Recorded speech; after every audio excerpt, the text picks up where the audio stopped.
Friends, welcome back to my channel conceptual study. तो आज से हम लोग क्लास 9th का सीरीज स्टार्ट करेंगे। Day to day class 10th भी कवर होते जाएगा। आज हम लोग class 9th chapter first motion physics का जो चैप्टर है उसका फर्स्ट लेक्चर लेने जा रहे हैं। इसमें हम लोग इंट्रोडक्शन देंगे, डिस्टेंस डिस्प्लेसमेंट के बारे में समझेंगे और अगले लेक्चर में बाकी बातें होंगी। मतलब इसका 3 से 4 लेक्चर बनेगा, एक न्यूमेरिकल पे बना देंगे पूरा बेस्ड। तो चलिए वीडियो को स्टार्ट करते हैं। Let's start the video. तो फिर चलिए डिस्कस कर लेते हैं मोशन चैप्टर के बारे में। फुल डिस्कशन आज होगा। तो देखिए, सबसे पहले तो समझते हैं मोशन कहते किसको हैं, मोशन का मतलब क्या होता है। मोशन का मतलब बुक में थोड़ा अलग ढंग से समझाता है, हम आपको एकदम स्टेप बाय स्टेप क्लियर करते चलेंगे।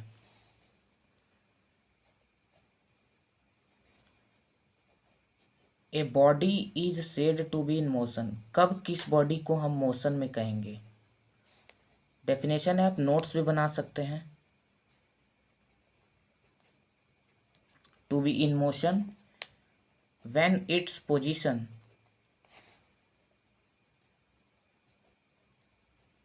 चेंजेस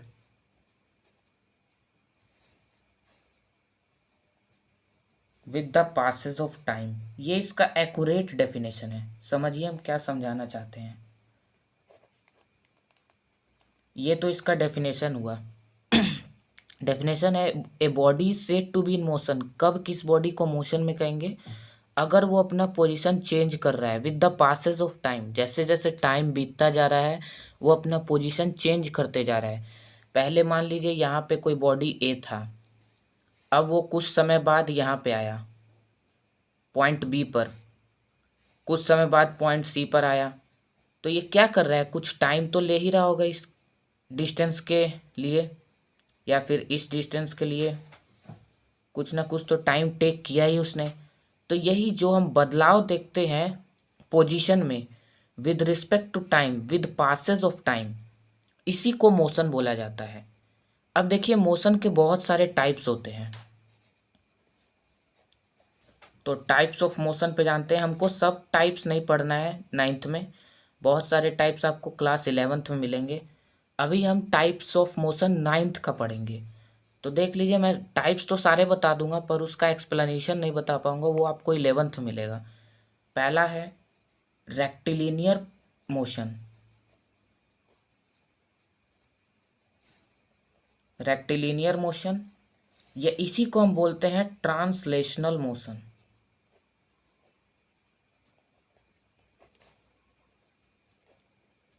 इसी को बोला जाता है ट्रांसलेशनल मोशन या रेक्टिलिनियर मोशन। तो आप पढ़े पढ़े भी होंगे, रेक्टिलिनियर प्रोपोगेशन ऑफ लाइट पढ़े होंगे, जब लाइट ट्रेवल करता है कि स्ट्रेट लाइन में। वैसे ही रेक्टिलिनियर मोशन है। कोई भी बॉडी अगर स्ट्रेट पाथ पे मूव कर रहा है, स्ट्रेट पाथ पे अपना पोजीशन चेंज कर रहा है पासेस ऑफ टाइम के साथ, वैसे मोशन को बोलते हैं rectilinear motion. The body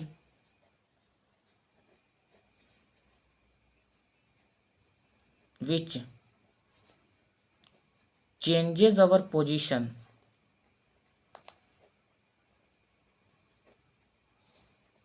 along a straight line। Straight path होना चाहिए, स्ट्रेट पाथ भी लिख सकते हैं या फिर इसको पाथ भी बोल सकते हैं। ऐसे मोशन को बोला जाता है रेक्टिलिनियर मोशन। एग्जाम्पल बहुत सारा है इसका। बस मूविंग ऑन अ रोड, जो आप बस को चलते हुए देखते हैं रोड पर, moving on a straight road बोल सकते हैं आप।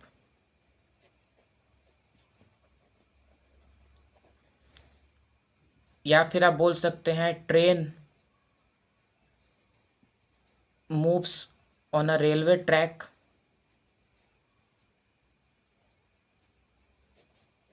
रेलवे ट्रैक, जायज़ सी बात है, ये भी स्ट्रेट रेलवे ट्रैक। मोस्टली तो रेलवे ट्रैक स्ट्रेट ही होती हैं, कहीं कहीं बेंड करती हैं। तो ये आपका था पहला मोशन।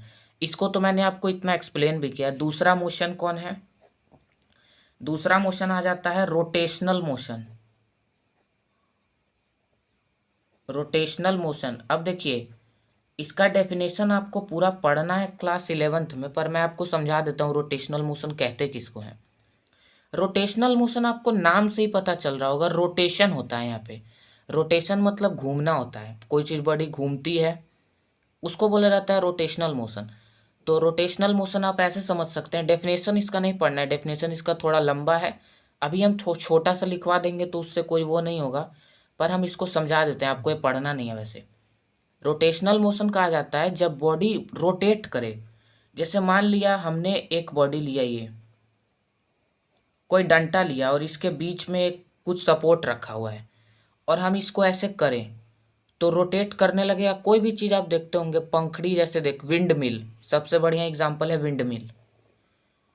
विंड मिल कोई होता है ऐसे पंखुड़ी लगा रहता है इसमें, मतलब बहुत सारे पंखुड़ी रहते हैं, तो आप इसको रोटेट करता है ना, यहाँ से इलेक्ट्रिसिटी आप जब देते हैं, इलेक्ट्रिक करंट जब फ्लो करता है इसमें, तो ये रोटेट करने लगता है, रोटेट प्रोसेसेस, रोटेट करने लगता है पंखड़ी। तो इस तरह के मोशन को क्या कहेंगे, रोटेशनल मोशन, जो अपने सेंटर के अलोंग रोटेट करे। आप देखते होंगे सेंटर पे रोटेट करता है कोई भी, ऐसे ही रोटेट नहीं करेगा, आपको वहाँ पे सेंटर पे रोटेट करवाना पड़ेगा। कोई भी मोशन आप देख लीजिए, आप पेन को ऐसे ऐसे कर रहे हैं, घुमा रहे हैं अपने हाथ से, ये क्या है, रोटेशनल मोशन। पेन अपने सेंटर से घूम रहा है, बीच वाले से। अर्थ घूम रहा है, सेंटर सन है और उसके अराउंड अर्थ घूम रहा है, तो वो क्या कर रहा है, रोटेशनल मोशन कर रहा है। बहुत सारे एग्जाम्पल हैं, आप एग्जाम्पल का झड़ी लगा सकते हैं यहाँ पे, बहुत सारे अनंत एग्जाम्पल हमारे नेचर में पड़े हुए हैं। तो ये दो मोशन थे। तीसरा मोशन भी है, देख लेते हैं उसको भी। तीसरा मोशन भी आपको पढ़ना नहीं है, पर मैं बता दूंगा कैसे, किसको क्या कहा जाता है, इसके बारे में आपको थोड़ा बहुत जानकारी दे दूंगा। Vibrational motion. अब देखो नाम से ही आपको पता चल रहा होगा, वाइब्रेशन। वाइब्रेशन मतलब आप स्प्रिंग देखे होंगे वाइब्रेट करता है ना, या गिटार का स्ट्रिंग, गिटार वाला जो तार होता है स्ट्रिंग, वो भी वाइब्रेट करता है। तो वो क्या है, वाइब्रेशनल मोशन। जैसे मान लीजिए गिटार का स्ट्रिंग है, या आप कोई धागा लगा दिए और दो तरफ से उसको बांध दिए हैं, यहाँ से ही बांधा हुआ है, यहाँ से ही बांधा हुआ है, ये कोई थ्रेड है एक, और ये पॉल उल मान लीजिए कोई है, तो ये बांधा हुआ है थ्रेड, इस पे धागा। आप इसको बीच से कीजिएगा ऐसे, ये हिलने लगेगा कुछ देर के लिए, या ये इतना हिलता नहीं है ज़्यादा। तार आप लीजिएगा, ये भी हिलेगा। तार आप लीजिए, यहाँ पे कोई भी एक कंडक्टिंग वायर लीजिए। कंडक्टिंग वायर मतलब जो करंट को कंडक्ट कर, तार, तार तो कंडक्टिंग ही होता है। आप उसको ऐसे कीजिए तो ये अपना क्या करने लगेगा, vibration. To and fro motion बोला जाता है इसी को। टू एंड फ्रो मतलब आगे एंड पीछे, टू एंड फ्रो मोशन। आपके सिलेबस में ये है सिर्फ ये वाला, rectilinear motion along a straight line. Vibrational motion या रोटेशनल आपको नहीं पढ़ना है, इसके बारे में इसी में थोड़ा और कॉम्प्लेक्स समझेंगे क्या होता है। तो ये था मोशन के बारे में पूरी जानकारी। और भी होता है इसमें, गिटार आप देखे होंगे, गिटार में यहाँ पे तार होता है, इसी से बजता है गिटार। तो इस तार को आप बजाइएगा ना तो ये तार हिलने लगेगा, पहले आगे जाएगा फिर पीछे, आगे पीछे आएगा, पीछे, ऐसे ऐसे जाता रहता है। या आप देखे होंगे बहुत सारा चीज़ है, आप पेंडुलम देखे होंगे, उसमें भी इधर उधर होता है। खैर वो सब रहने दीजिए, वो तो और बड़ा बात हो जाएगा फिर। स्प्रिंग भी वाइब्रेट करता है, स्प्रिंग को आप ऐसे कर दीजिएगा, झंझन झंझन करने लगेगा। तो ये तो पूरा था आपका मोशन के बारे में। आप स्क्रीनशॉट ले सकते हैं इसका, यहाँ से स्क्रीनशॉट लेना होगा।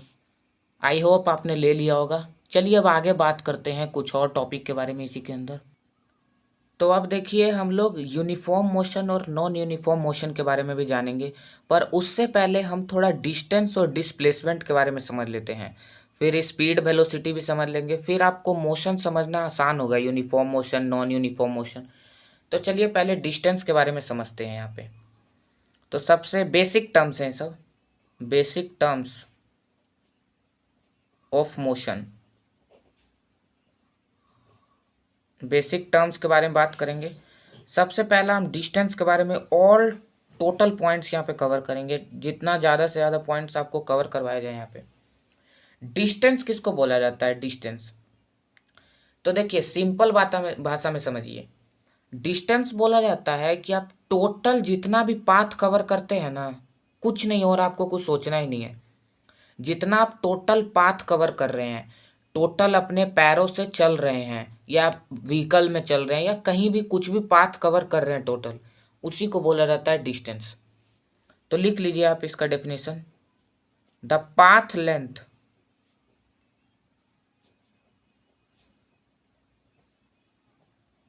Covered by a moving body, moving body ही करेगा ऑब्वियसली बात है, तो is called distance.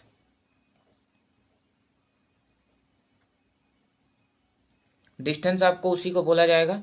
Path length covered by body, जितना पाथ चलिए आपको ये नहीं फाइनल पोजीशन इनिशियल पोजीशन यहाँ पे कुछ नहीं होता है, वो मैं आपको समझाऊंगा डिस्प्लेसमेंट में। पर जैसे मान लो कोई बॉडी था ए पॉइंट पर, वो गया बी पर थोड़ा रुका वो, फिर गया सी पर, तो टोटल पाथ लेंथ कितना, मान लो या कि ये 10 मीटर था, ये 20 मीटर मान लो, तो टोटल डिस्टेंस कोई पूछे आपसे, डिस्टेंस को भी एस से ही डिनोट किया जाता है, डिनोटेड बाय एस, याद रखिएगा एस से डिनोट किया जाता है इसको। डिस्टेंस एस कितना हो जाएगा, 10 + 20। आपको कुछ समझना ही नहीं है यहाँ पे, दिमाग ज़्यादा मत लगाइए आप, सीधा total path length covered by body is called distance. अब आप ही बताइए यहाँ से, डिस्टेंस कभी जीरो हो सकता है? कोई बॉडी डिस्टेंस जीरो हो सकता है? पहली बात तो यहाँ पे साफ लिखा था मैंने moving body, moving body zero distance कभी ट्रैवल नहीं करेगा, या निगेटिव कर सकता है, जीरो छोड़िए ना, निगेटिव तो होएगा ही नहीं, हमेशा डिस्टेंस होता है पॉजिटिव। लिख लो, ये पॉइंट इंपॉर्टेंट है, डिस्टेंस इज ऑलवेज पॉजिटिव। अब आपके सवाल आएगा दिमाग में कि जीरो क्यों नहीं होता है भाई, रेस्ट पे कोई बॉडी रहे तो जीरो डिस्टेंस। अरे भैया रेस्ट का बात नहीं हो रहा है यहाँ पे मोशन का बात हम कर रहे हैं, यहाँ पे रेस्ट से आपको लेना देना कुछ नहीं है। यहाँ पे हेडिंग क्या दिया हुआ है, मोशन, मोशन का बात हो रहा है, इसीलिए हम यहाँ पे मूविंग बॉडी का बात करेंगे, रेस्ट का नहीं। रेस्ट में तो कहानी अलग हो जाएगा फिर, rest motion Newton first law second law में इनर्शिया उनर्शिया वाले में होगा वहाँ पे बात, यहाँ पे आपको वो सब बात नहीं करना है। डिस्टेंस मूविंग बॉडी का होता है, और मूविंग बॉडी कभी भी जीरो डिस्टेंस कवर नहीं करती है, मूविंग बॉडी कुछ ना कुछ तो चलेगी भाई। तो distance is always positive,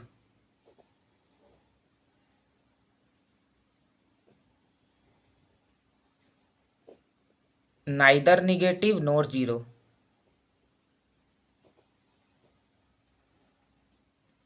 nor zero, ना जीरो होगा ना निगेटिव होगा, हमेशा पॉजिटिव होता है डिस्टेंस। तीसरा पॉइंट, ये तो पहला पॉइंट तो डेफिनेशन ही हो गया, दूसरा पॉइंट तो ये हो गया। तीसरा पॉइंट एसआई यूनिट पे बात कर लेते हैं, अभी बहुत सारा पॉइंट आएगा इस पे। It's SI unit is, SI का फुल फॉर्म क्या होता है, स्टैंडर्ड इंटरनेशनल यूनिट होता है, मतलब जो पूरे, इसको एमकेएस यूनिट भी बोला जाता है, 11th क्लास में पढ़िएगा आप। एसआई यूनिट मतलब जो पूरे इंटरनेशनल में चल रहा है, पूरे वर्ल्ड में चल रहा है जो, तो its SI unit is metre.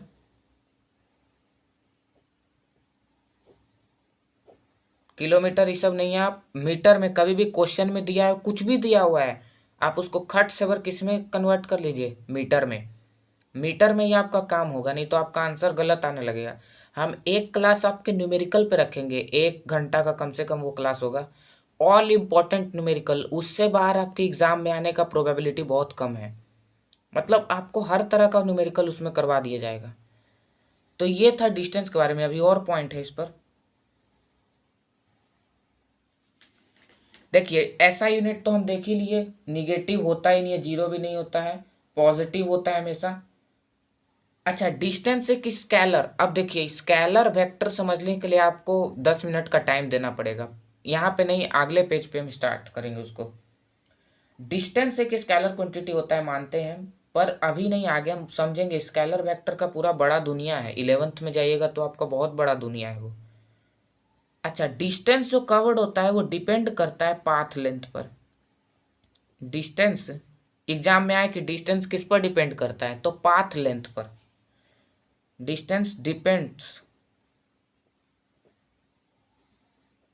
On the path length.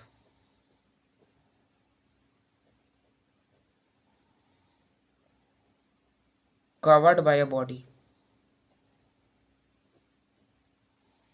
तो ये डिस्टेंस पे 3 पॉइंट बेसिक है। अब आइए वेक्टर और स्केलर के बारे में जानते हैं थोड़ा। तो आइए चलते हैं, वेक्टर एंड स्केलर के बारे में अब यहाँ पे जानेंगे। तो देखिए, वेक्टर और स्केलर का बहुत यूज है, जमकर यूज है आगे की क्लास में। थोड़ा बहुत यूज नहीं, उसके बाद चैप्टर है 11th का एक। तो 9th में तो आपको उतना डीपली हम नहीं ले जाएंगे, आपको थोड़ा बहुत बात हम समझा देते हैं। देखिए समझिएगा, स्केलर क्वांटिटी किसको बोलते हैं, ये रफ में आ जाइए, इसमें हम कुछ लिखवाएंगे नहीं, आपको बेसिक बातें बता देंगे। स्केलर क्वांटिटी किसको बोलते हैं? स्केलर क्वांटिटी को आप जो मैग्नीट्यूड पे डिपेंड करे, मतलब जिसके पास सिर्फ मैग्नीट्यूड हो, मैग्नीट्यूड ओनली, डायरेक्शन से कोई लेना देना नहीं है, डायरेक्शन से कोई लेना देना यहाँ पे है ही नहीं है, सीधा काट दिए हैं। स्केलर क्वांटिटी सिर्फ मैग्नीट्यूड पे डिपेंड करता है, नॉट ऑन डायरेक्शन। अब बहुत सारा क्वांटिटी है भरा पड़ा है जो कि आपका स्केलर है। वेक्टर भी होता है बहुत सारा, पर स्केलर भी बहुत सारा यूनिट होता है। वैसे हम आगे चर्चा करेंगे, आपका इसमें एनर्जी आ गया, बहुत सारा चीज़। अभी आपको एक ट्रिक बताएंगे कि कौन वेक्टर होता है कौन स्केलर। अब आते हैं वेक्टर पे। Vector quantity, vector quantity magnitude तो होगा ही उसके पास, मैग्नीट्यूड और डायरेक्शन भी होगा। देखिए हम ये डीपली नहीं बता रहे हैं, कोई बच्चा कहेगा कि और एक चीज़ होता है, हाँ होता है मानते हैं, हम डीपली नहीं बता रहे, वो 11th में होता है, हम आपको यहाँ पे समझा रहे हैं। ट्रायंगल लॉ ऑफ एडिशन को फॉलो करना चाहिए, स्केलर क्वांटिटी वेक्टर क्वांटिटी है तो, स्केलर क्वांटिटी नहीं करता है तो वो, खैर वो सब अभी हम जिक्र नहीं कर रहे हैं, 9th क्लास का पढ़ा रहे हैं, ये भी 9th में ये भी नहीं दिया हुआ है बुक में। खैर छोड़िए, मैग्नीट्यूड भी होगा डायरेक्शन भी होगा। अब समझिए अंतर क्या है दोनों में। अभी बताएंगे कि कौन कौन वेक्टर होता है कौन कौन स्केलर होता है। देखिए जिसमें वेलोसिटी का टर्म आ गया ना, वेलोसिटी, स्पीड नहीं बोल रहे हैं, स्केलर क्वांटिटी में आपका स्पीड हो गया, स्पीड से ही जुड़ा डिस्टेंस, फिर इसमें एनर्जी भी आता है, बहुत सारा चीज़ आता है इसमें, एनर्जी, फ्लक्स, बहुत सारा चीज़, सब 11-12 में आ गया, बहुत सारा चीज़। इसमें तो आपका फोर्स हो जाएगा। अब देखिए आप बोलेंगे फोर्स कैसे है भाई, फोर्स का फॉर्मूला आप पढ़े नहीं होंगे, आपको हम न्यूटन्स लॉ में पढ़ाएंगे। फोर्स बराबर क्या होता है, एम में, ए बराबर होता है भी माइनस यू बाई टी, पढ़ाएंगे अभी आगे इसी चैप्टर में। वेलोसिटी आया ना, that's the reason behind this, it is a vector quantity. अभी ना हम बोले जिसमें वेलोसिटी आ जाए वो क्या है, वेक्टर क्वांटिटी है, और जिसमें वेलोसिटी नहीं आए वो वेक्टर क्वांटिटी नहीं है। फोर्स हो गया आपका, मोमेंटम हो गया, मोमेंटम में भी पी बराबर एम भी फॉर्मूला होता है, सब आगे पढ़ाना है आपको। भी क्या है, वेलोसिटी है, बहुत सारा यूनिट है। डिस्प्लेसमेंट आपका वेक्टर क्वांटिटी है, वेलोसिटी आपका वेक्टर क्वांटिटी है, एक्सलरेशन आपका वेक्टर क्वांटिटी है, सब में आपका कहीं ना कहीं वेलोसिटी जुड़ा हुआ है। तो ये तो था स्केलर और वेक्टर पे पूरा बात, आपको होप करता हूँ कि समझ में आया होगा। कुछ नहीं आपको देखना है, देखिए आप बोल रहे हैं डायरेक्शन पे डिपेंड करता है, डायरेक्शन मतलब मैग्नीट्यूड तो समझ में आता है, value, numerical value, numerical value कितना है, 5 है, 10 है, 20 है, मैग्नीट्यूड वही होता है। डायरेक्शन का मतलब क्या है, तो देखिए डायरेक्शन मतलब दिशा, किधर है। मान लिया कोई बॉल को आप इधर फेंक रहे हैं with a force of 10 Newton, force 10 Newton का लगा के कोई बॉल को आप फेंक रहे हैं इधर, और उसी बॉल को दूसरा बच्चा इधर फेंक रहा है 10 न्यूटन। तो देखिए दोनों अपोजिट डायरेक्शन में है, मान लिए ये प्लस है तो ये माइनस होगा, साइन का अंतर आता है। एक न्यूमेरिकल आपको करवाएंगे, बहुत बढ़िया एस चांद का न्यूमेरिकल है वो, उसमें प्लस माइनस का अंतर बहुत बढ़िया न्यूमेरिकल है, हॉट्स में दिया हुआ है वो, प्लस माइनस का अंतर आता है इसमें। इस डायरेक्शन को या आप इस डायरेक्शन को निगेटिव मान लीजिए, किसी को भी आप मान सकते हैं, तो ये डायरेक्शन क्या हो जाएगा, पॉजिटिव। यही डायरेक्शन का लेन देन है बस, और कुछ नहीं। डायरेक्शन डिसाइड करेगा कि मोशन प्लस में है कि माइनस में है, साइन डिसाइड करता है बेसिकली वो। ये था आपका स्केलर और वेक्टर पे बात।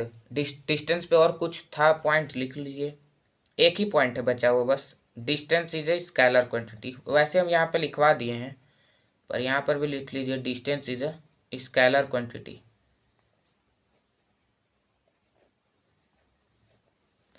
ये बात हुआ डिस्टेंस पे पूरा। अब इससे ज़्यादा डिस्टेंस पे आप बात नहीं कर सकते हैं। डिस्टेंस खैर अभी हम न्यूमेरिकल वैल्यू एक लेंगे, फॉर प्रॉब्लम लेंगे न्यूमेरिकल, उसमें डिस्टेंस और डिस्प्लेसमेंट में बहुत बढ़िया अंतर बताएंगे आपको हम। देखिए वीडियो हर एक 40-50 मिनट का होगा, पर आपको बेस्ट एक्सप्लेनेशन मिलेगा यहाँ पे। तो चलिए डिस्टेंस का बात तो हो गया, अब आते हैं डिस्प्लेसमेंट पे। दूसरा बेसिक टर्म क्या है, डिस्प्लेसमेंट। तो डिस्प्लेसमेंट भी बहुत आसान है, हाँ, पर इसमें आपको थोड़ा समझना पड़ेगा। डिस्प्लेसमेंट को आप सीधा रूप से लिख सकते हैं कि वैसा मोशन जो फाइनल एंड इनिशियल पोजीशन पे डिपेंड करे, या फिर change in position with respect to time, वो भी आप लिख सकते हैं। द चेंज इन पोजीशन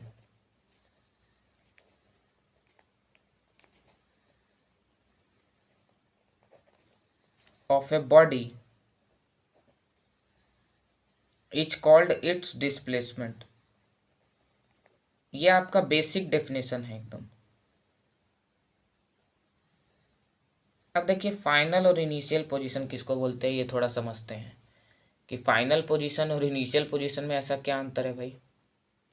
तो देखिए फाइनल पोजीशन मतलब अंत का पोजीशन, एकदम जहाँ पे आप लास्ट में जाके रुके हुए हैं, फाइनल पोजीशन। और एंड इनिशियल पोजीशन हम सीधा एक डायग्राम से समझेंगे इसको। मान लिया कोई भी मैन यहाँ पे खड़ा था, तो ये इसका इनिशियल पोजीशन है। इनिशियल मतलब स्टार्टिंग वाला पोजीशन। और आप देख रहे हैं कि 5 मिनट बाद वो मैन यहाँ पे आ गया, तो ये इसका क्या हो गया, फाइनल पोजीशन। तो डिस्प्लेसमेंट का फॉर्मूला याद रखिएगा। डिस्प्लेसमेंट को भी आप एस से डिनोट कीजिएगा। देखिए अंतर नहीं रहता है, स्ट्रेट लाइन पे बताएंगे अभी आपको एक नोट। स्ट्रेट लाइन पे जितना डिस्टेंस होता है वही डिस्प्लेसमेंट होता है। स्ट्रेट लाइन पे दोनों सेम होता है। अभी आगे हम लिखवाएंगे आपको एक नोट। डिस्प्लेसमेंट बराबर सीधा लिखिए final position minus initial position. कुछ अंतर ही नहीं है, देखिएगा ना, अभी स्ट्रेट लाइन पे दोनों सेम होता है। अब बताइए स्ट्रेट लाइन पे क्या होगा, कोई बॉडी आगे जाएगा, आगे ही ना जाता जाएगा। देखिए डिस्प्लेसमेंट मतलब बहुत ही इंपॉर्टेंट पॉइंट होता है। जैसे मान लीजिए कि कोई बॉडी यहाँ पे था, एग्जाम्पल दे रहे हैं ये, डिस्टेंस का एग्जाम्पल तो बहुत ही आसान था, डिस्प्लेसमेंट का थोड़ा समझिए। कोई बॉडी यहाँ पे था, ए पॉइंट पे मान लीजिए, अब वो बॉडी पॉइंट बी पे आया, एंड देन वो मूव किया इस साइड में पॉइंट सी पर। तो देखिए वेक्टर क्वांटिटी होता है डिस्प्लेसमेंट, यहाँ पे लिखा हुआ है। तो ये डायरेक्शन पे डिपेंड करेगा। पहले बंदा इधर आ रहा था, अब ये बंदा इधर जा रहा है। तो अब देखिए आपसे कोई बोले कि भाई भाई बताओ तो डिस्प्लेसमेंट क्या हुआ, तो क्या बोले हम, चेंज इन पोजीशन। या आप इसका ये भी डेफिनेशन लिख सकते हैं। अच्छा और एक डेफिनेशन यहाँ पे लिखवा देंगे, वो इम्पोर्टेंट रहेगा। ये भी सही है बट वो ज़्यादा थोड़ा अच्छा रहेगा। इनिशियल पोजीशन ये है, फाइनल पोजीशन ये है। अब समझिए एक बात, आपको कभी भी अगर डिस्प्लेसमेंट निकालना है, आप स्ट्रेट लाइन ड्रॉन करेंगे उन दो पॉइंट्स के बीच में, फाइनल एंड इनिशियल पोजीशन के बीच में। क्या ड्रॉ करना है, स्ट्रेट लाइन, तभी वो सवाल जाके कंप्लीट होगा। कभी भी आपको अगर दो पॉइंट के बीच का डिस्प्लेसमेंट निकालना है तो फाइनल पोजीशन और इनिशियल पोजीशन के बीच में एक स्ट्रेट लाइन ड्रॉ करेंगे। तो कर दीजिए यहाँ से स्ट्रेट लाइन ड्रॉ। आपका इसका लेंथ निकालना है आपको। मान लिया कि ये 90 डिग्री पे है, आपको क्वेश्चन में दिया रहेगा, इस सब के लिए आपको घबराना नहीं है। मान लिया ये 10 मीटर 10 मीटर नहीं 6 मीटर मान लिए चला था, और ये मान लिए कि 8 मीटर चला था। अब आपसे कोई ये पूछे, आपने पाइथागोरस पढ़ा होगा 7 क्लास में, तो फ्रॉम पाइथागोरस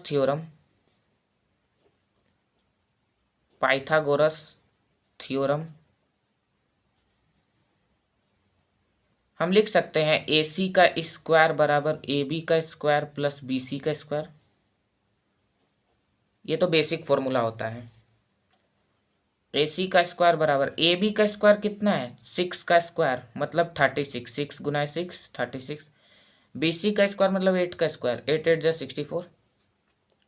इस स्क्वायर उस साइड जाता है इक्वल टू के, तो रूट बनता है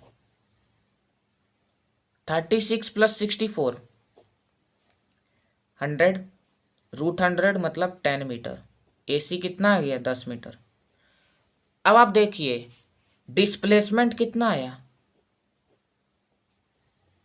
डिस्प्लेसमेंट आया 10 मीटर। अच्छा आपसे यहीं पे कोई पूछता है डिस्टेंस बताओ तो बाबू, डिस्टेंस बताइए तो। डिस्टेंस क्या होता है, total path length covered by body. A से B आया, B से C आया, 6 प्लस 8। देखिए अलग आने लगा ना आंसर, क्योंकि ये स्ट्रेट लाइन नहीं है, बेंड कर गया ना यहाँ से। स्ट्रेट लाइन पे डिस्टेंस डिस्प्लेसमेंट बराबर होता है स्ट्रेट जब चलता जाएगा बॉडी। यहाँ पे स्ट्रेट नहीं था, अभी हम आपको नोट लिखवाते हैं। स्ट्रेट लाइन पे या स्ट्रेट पाथ पे डिस्टेंस और डिस्प्लेसमेंट एक होता है। ये स्ट्रेट पाथ नहीं है, ये आपका 90 डिग्री टर्न कर लिया। स्ट्रेट पाथ होता है तो दोनों बराबर होता है। यहाँ पे डिस्टेंस और डिस्प्लेसमेंट अलग अलग आने लगा। अब एक डिस्प्लेसमेंट का आप और एक बेसिक सा डेफिनेशन लिख लीजिए कि किसको बोला जाता है भाई डिस्प्लेसमेंट। डिस्प्लेसमेंट का आप एग्जाम में भी यही लिखिएगा,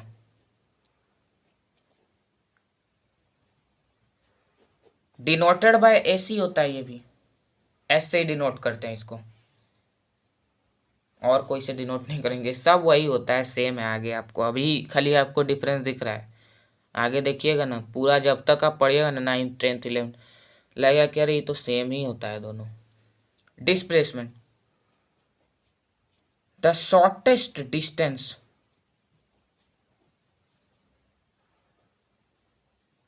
between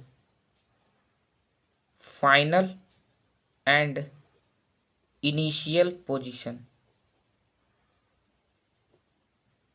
the shortest distance between final and initial position is called displacement. और आप एक हिंदी में बात लिख लीजिए कि अगर कभी भी आपको डिस्प्लेसमेंट निकालना है फाइनल और इनिशियल पोजीशन के बीच का, तो आप स्ट्रेट लाइन ड्रॉ कीजिएगा स्केल से। When you have to find the displacement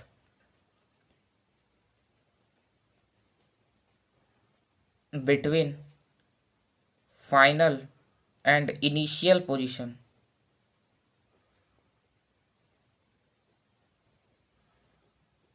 then you must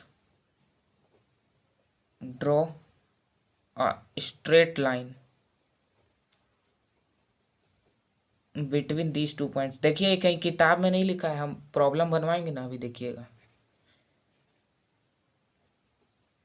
these 2 points, कौन से 2 point, final and initial points. ये आपका नोट है, इसको अच्छे से उतार लीजिए। देखिए आप स्क्रीनशॉट ले सकते हैं इसका, नोट्स भी आपका बनते जा रहा है, देख लीजिए सब नोट्स के फॉर्मेट में ही आपको बता रहे हैं। तो ये तो था डिस्प्लेसमेंट के बारे में इंट्रोडक्शन। अभी अभी देखिए डिस्प्लेसमेंट पे पॉइंट्स, एक दो पॉइंट्स आपको मिलेगा डिस्प्लेसमेंट पे, एक दो क्या 3 4 पॉइंट यहाँ पर भी आपको देखने के लिए मिलेगा। सबसे पहला, डिस्प्लेसमेंट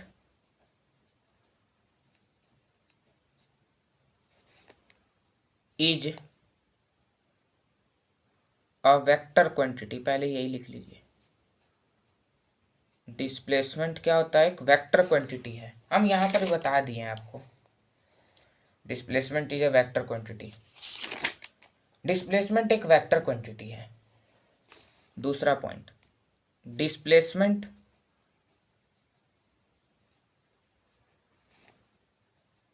में बी पॉजिटिव,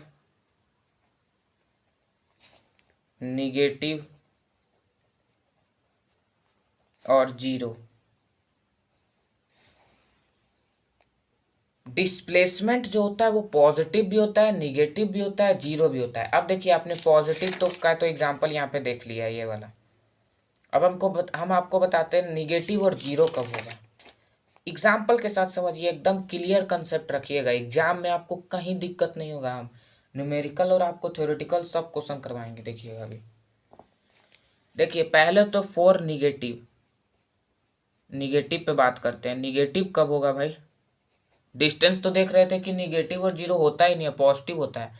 बट डिस्प्लेसमेंट में आपने देखा कि there is a contradiction. Displacement में भाई पॉजिटिव, निगेटिव, जीरो तीनों है।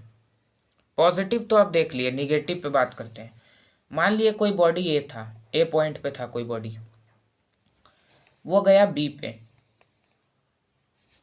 मान लीजिए कि ये 20 मीटर का ट्रैक है, पॉइंट बी पे गया, पॉइंट बी पे आ चुका है। अभी हम रुक जाए, अभी बात करेंगे। ए पे, ए से गया कहाँ पे? बी पे। अब उसको और चलाएंगे अभी हम। ये क्या है? ए या इसका क्या है? Initial position. और बी अभी क्या है? इसका फाइनल पोजीशन। अभी तो डिस्प्लेसमेंट और डिस्टेंस दोनों बराबर है, देख रहे हैं ना स्ट्रेट लाइन पे। निकाल लीजिए, फाइनल माइनस इनिशियल कीजिए, वही आएगा। ये तो अभी सेम है। अब आते हैं थोड़ा इंटरेस्टिंग फैक्ट पे।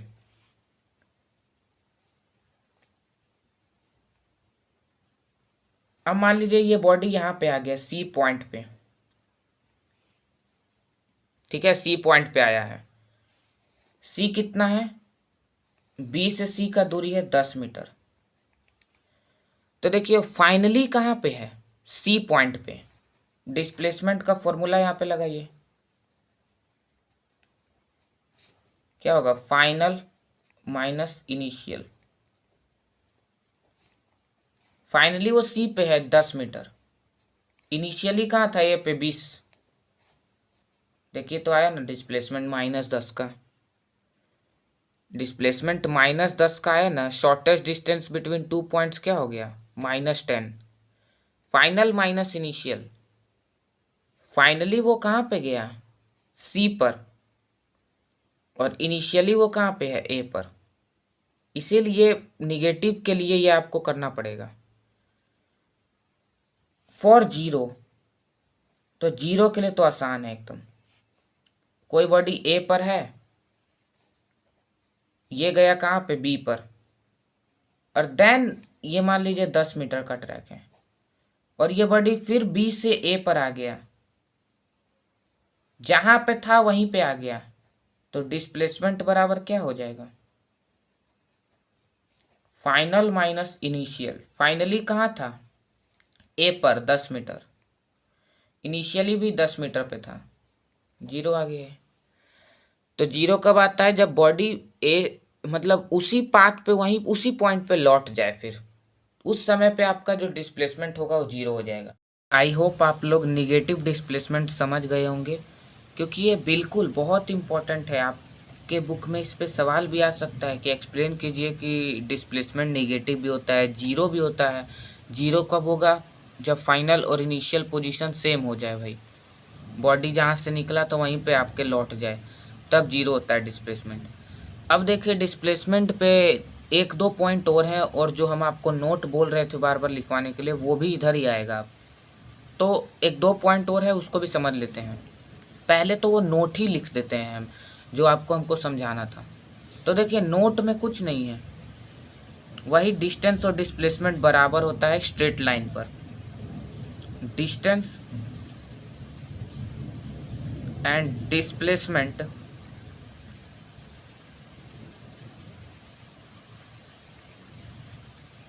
Of a body is same, same हो जाएगा वो स्ट्रेट लाइन पर। when a body moves along a straight line path, और एक वर्ड इसमें और आता है very important, without changing its direction. देखिए अब इसको हम समझेंगे भी, ऐसे ही लिखवाने से सिर्फ नहीं होगा। डिस्प्लेसमेंट और डिस्टेंस दोनों सेम होता है मूविंग बॉडी का जब वो स्ट्रेट पाथ पे मोशन कर रहा हो अपना, विदाउट चेंजिंग इट्स डायरेक्शन, बिना डायरेक्शन बदले हुए। अब ये होता कैसे है भाई, तो समझिए यहाँ पर कैसे होता है। देखिए बिना डायरेक्शन चेंज किए हुए, हम यहाँ पे लिखे हैं क्या, विदाउट चेंजिंग डायरेक्शन। बिना डायरेक्शन चेंज किए हुए डिस्टेंस और डिस्प्लेसमेंट सेम होता है on a straight path moving body के लिए। मूविंग बॉडी के लिए ही होगा यार। अब देखिए बिना डायरेक्शन चेंज किए कैसे बोल रहे हैं। मान लीजिए कोई बॉडी स्ट्रेट पाथ है, ये स्ट्रेट रोड है, एक बॉडी है, जब वो पॉइंट ए पे है मान लीजिए, अब ये अपना मोशन किया, पॉइंट बी पे पहुंच गया 10 मीटर अवे मान लीजिए। अब बिना चेंजिंग डायरेक्शन, देखिए डिस्टेंस कितना है 10, अभी भी डिस्प्लेसमेंट कितना है 10, फाइनल माइनस इनिशियल कीजिए, फाइनल 10 इनिशियल 0, 10 ही आएगा। अब चेंजिंग डायरेक्शन, पहले डायरेक्शन अब पहले इसका ऐसे था, अब मान लीजिए ये इधर आता है और मान लीजिए फिर यहीं पे आ गया, तो डिस्प्लेसमेंट तो 0 हो जाएगा। ये केस, ये वाला केस जो हम आपको समझाए थे, उस समय पे डिस्टेंस क्या होगा भाई, 10 10 20 हो जाएगा। इसीलिए हम बोल रहे हैं कि डायरेक्शन में चेंजिंग नहीं होना चाहिए भाई। डायरेक्शन में चेंजिंग हुआ तो डिस्टेंस डिस्प्लेसमेंट अलग अलग आने लगेगा।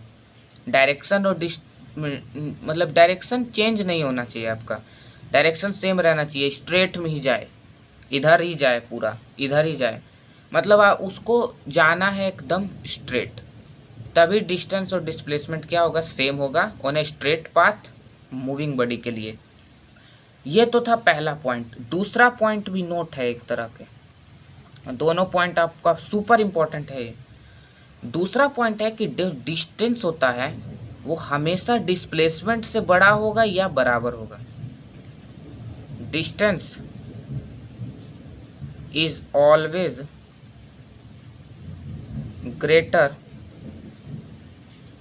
और इक्वल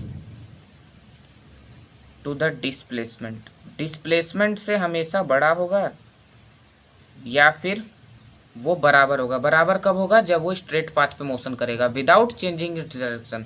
अगर डायरेक्शन चेंज कर लिया तो भाई डिस्प्लेसमेंट अलग होने लगेगा। ये देखिए ना, डायरेक्शन ऐसे ऐसे चेंज किया, ए से बी गया, बी से ए आ जाएगा तो डिस्प्लेसमेंट 0 हो जाएगा। पर डिस्टेंस, उस केस में डिस्टेंस होता है path length covered by body. Distance तो 10 और 10 20 हो जाएगा ना, और डिस्प्लेसमेंट 0। इसीलिए डायरेक्शन चेंज नहीं करवाना है।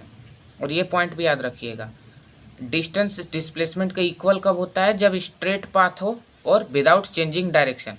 अच्छा, डिस्टेंस डिस्प्लेसमेंट से ज़्यादा कहाँ होता है, हर जगह, सिर्फ स्ट्रेट पाथ को छोड़ के। अब ये तो भाई यहाँ पे डिस्प्लेसमेंट डिस्टेंस पे पूरा बात समझ लिए हम, इससे ज़्यादा आपके बुक में नहीं पढ़ना है, कोई भी बुक आप उठाइएगा तो 9th क्लास तक। अब आते हैं, हम पढ़ेंगे uniform motion, non uniform motion, then उसके बाद हम स्टार्ट करेंगे स्पीड और वेलोसिटी और एक्सेलरेशन, तीनों टर्म को एक्सप्लेन कर देंगे हम पूरा आपके लिए। अभी लाइन थोड़ा चला गया है क्योंकि बारिश हो रहा है बाहर, तो इसको इग्नोर करिएगा, आपको क्लियर दिख रहा होगा सब कुछ। तो चलिए हम यूनिफॉर्म मोशन के बारे में बात करते हैं। तो देखिए यूनिफॉर्म मोशन बहुत ही इजी चीज़ है। जो यूनिफॉर्म मोशन का डिफाइन होगा ना, वही यूनिफॉर्म स्पीड का भी डिफाइन होगा। देखिएगा अभी आगे। यूनिफॉर्म मोशन क्या बोलता है, वो बॉडी जो equal distance in equal interval of time कर रहा है, वो बॉडी जो equal distance in equal interval of time में मोशन कर रहा है अपना, the body which cover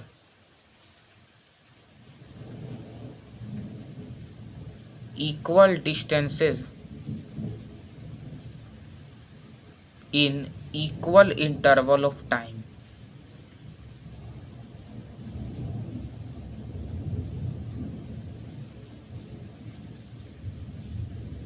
is called uniform motion.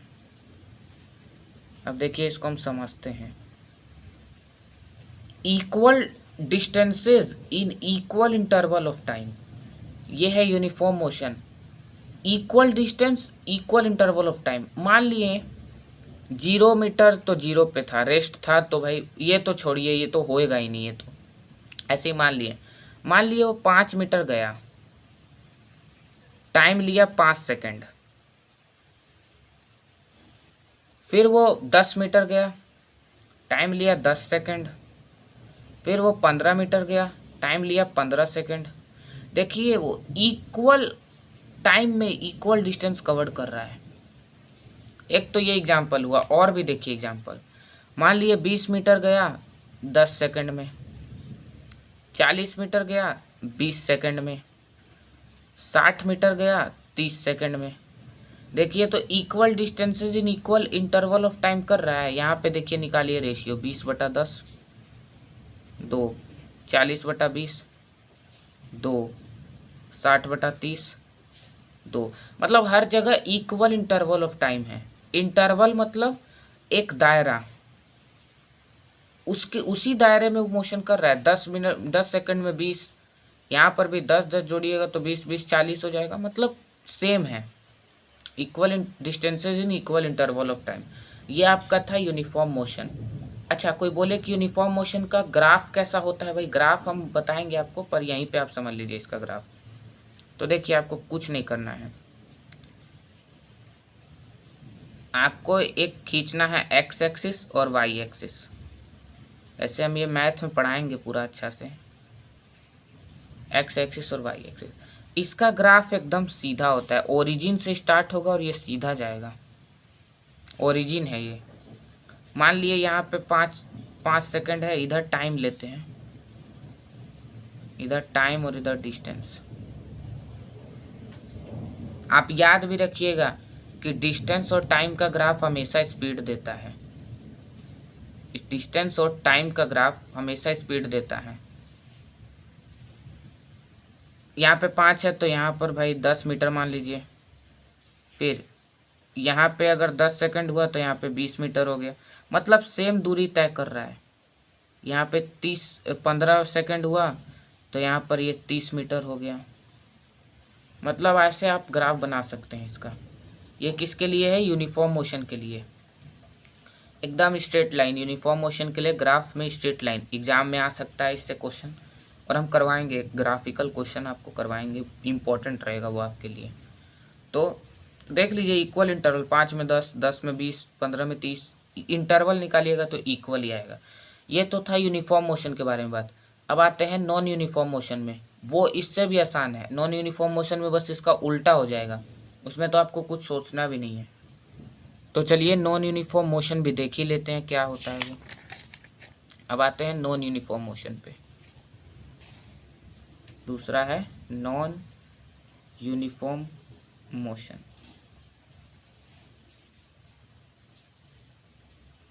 तो इसमें बस उल्टा होगा, यहाँ पर उल्टा होता है उसके। The body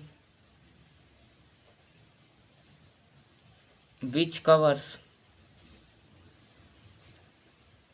equal distances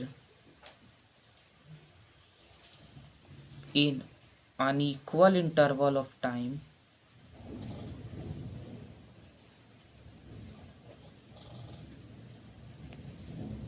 is called non-uniform motion। अब देखिए हम आपको यूनिफॉर्म स्पीड और नॉन यूनिफॉर्म स्पीड का डेफिनेशन अलग से नहीं लिखवाएंगे। यही डेफिनेशन आप सीधा सीधा डिट्टो कॉपी पेस्ट कर दीजिएगा वहाँ पे। नॉन यूनिफॉर्म स्पीड या यूनिफॉर्म स्पीड, ग्राफ भी दोनों के लिए सेम रहेगा जो हम यहाँ पे बनवा रहे हैं आपको। दोनों के लिए सब कुछ सेम है, ये कुछ बदलता नहीं है। वही मोशन मतलब स्पीड ही होता है। हाँ, वेलोसिटी के लिए थोड़ा आपको अलग डिस्प्लेसमेंट बताएंगे, उसमें यहाँ पे डिस्टेंस की जगह उसमें भी यही रहता है। अब देखिए इसका एग्जाम्पल। मान लिया कोई बॉडी 10 मीटर चला 5 सेकंड में, फिर वो 20 मीटर चला 8 सेकंड में, फिर वो 30 मीटर चला 12 सेकंड में, फिर वो 40 मीटर चला 17 सेकंड में। देखिए तो यहाँ पे कुछ भी सेंस बन रहा है। 10 में 15, 5 सेकंड में 15 गया। 10/5 करेंगे तो 2 आएगा यहाँ पे। यहाँ पे 20/8 करेंगे, फ्रैक्शन में रह जाएगा 5/2। यहाँ पर भी फ्रैक्शन में ही रह जाएगा। मतलब यहाँ पे देखिए दो मतलब इक्वल डिस्टेंसेज है। मतलब 10, फिर 10 यहाँ पर भी और चला तो 20 हुआ, फिर 20 से 10 चला और तो 30 हुआ, 30 से 10 चला और तो 40 हुआ। इक्वल डिस्टेंसेज हैं पर अनइक्वल इंटरवल ऑफ टाइम है, टाइम ही अलग अलग है। तो इसके लिए आपका ग्राफ देखिए कैसे बनता है। इसका ग्राफ भी इम्पोर्टेंट होता है, पूछा जा सकता है कि आपका एक्स एक्सिस हमेशा की तरह इस बार भी, वाई एक्सिस ओरिजिन, इसका ग्राफ कुछ यूं तिरछा बनता है छतरी की तरह। देख लीजिए यहाँ पे कुछ और इतना बड़ा टाइम के लिए इतना बड़ा, फिर इतना, मतलब ऐसे ऐसे यहाँ पे चेंज करता रहता है। मतलब यहाँ पे आप कुछ भी लिख सकते हैं। यहाँ पर इधर वही डिस्टेंस रहेगा जो कि मीटर में रहता है, मीटर ही ऐसा यूनिट होता है। इधर रहेगा आपका टाइम, टाइम का ऐसा यूनिट आप सबको पता होगा, सेकंड होता है। तो ये है किसका ग्राफ, नॉन यूनिफॉर्म मोशन के लिए। नॉन यूनिफॉर्म स्पीड में भी आप यही छाप दीजिए जाके। मतलब आपको ज़्यादा कुछ और जानने की ज़रूरत नहीं है, इतना ही आपका मेन है।